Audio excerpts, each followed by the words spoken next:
It's committee week here in Tallahassee, and Cody and I are here talking about some of the things that the legislature has been working on, as well as FASA's priorities. I'm Jessica Janasiewicz, FASA's lobbyist. And I'm Cody Woody, Director of Legislative and Congressional Relations for Orange County Public Schools. So one of FASA's priorities this year is looking at hazardous walking conditions. I'm sure many of you in your schools are very aware of some of the issues that your kids have getting to school, be it walking along a dangerous road or perhaps having to cross many lanes of traffic.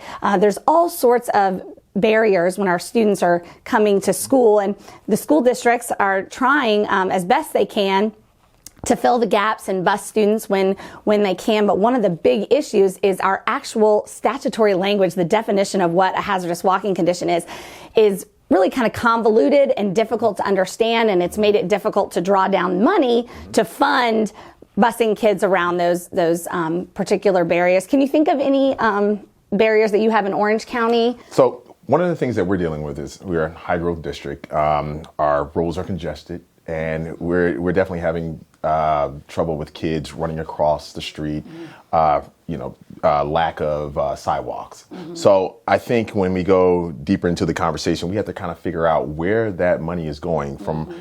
Some of our research, some of that money is being sent back to trauma centers. Mm-hmm. So maybe redirecting the funds to to some type of program, or going somewhere to maybe the Department of Transportation where we can apply for those dollars through a grant process, a competitive grant process, and we can all win and come back to Orange, not just to Orange County, I'm sorry, not back to Orange County, but to school districts.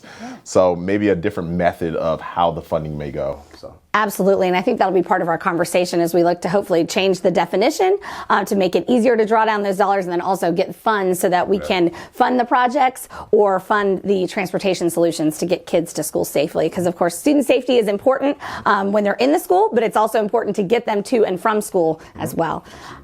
Another issue that they've actually been talking about in the legislature is teacher professional development, and that's something that FASA has really focused on. That's a lot of the work that we do here at FASA is providing professional development to our administrators. And there was some discussion in the House and Senate about professional development and ways that we can improve it.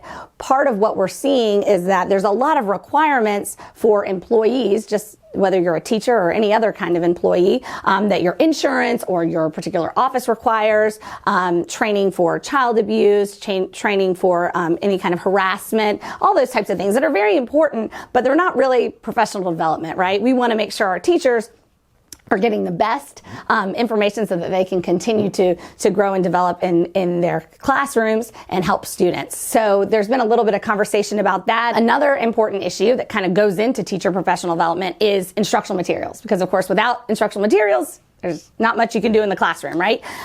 We know funding has been an issue, as it is kind of across the board in education since the recession, where we took some deep cuts.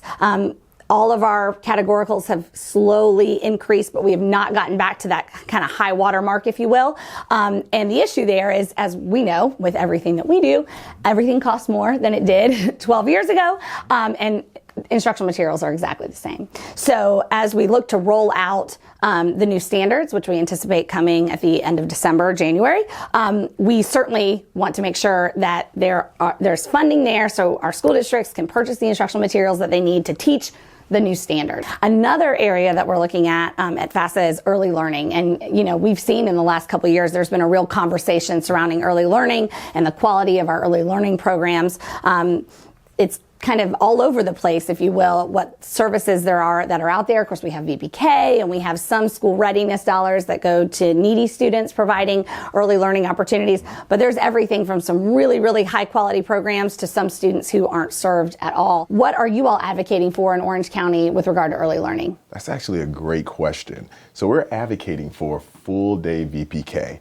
Some of the issues that we are having is our parents the VPK programs are starting at 8 o'clock in the morning. The parents are able to drop the kid off, and then the VPK class is ending at 12 o'clock. Mm-hmm. The parent is still working. Yep. So sometimes the grandmother or the grandfather have to come in and pick the child up. That's not consistent. Mm-hmm. Sometimes we have VPK programs that last until 3. The parent is still working. Mm-hmm. And then we're having problems where the parent is picking up the kid, dropping the kid off with the older brother, older sister at home, and they're all hungry. So food plays a big factor in it. So if we can have VPK with other wraparound services that will provide food for the kid so the kid is not just sitting at home hungry, that will be great for all of us. That'll be a win for the school district. That sounds like a great plan, and we're excited to keep on working this year. We've got another set of committee weeks in December, and then session starts in January. So Cody and I and the rest of the FAFSA team will keep working on these issues, and stay tuned to FAFSA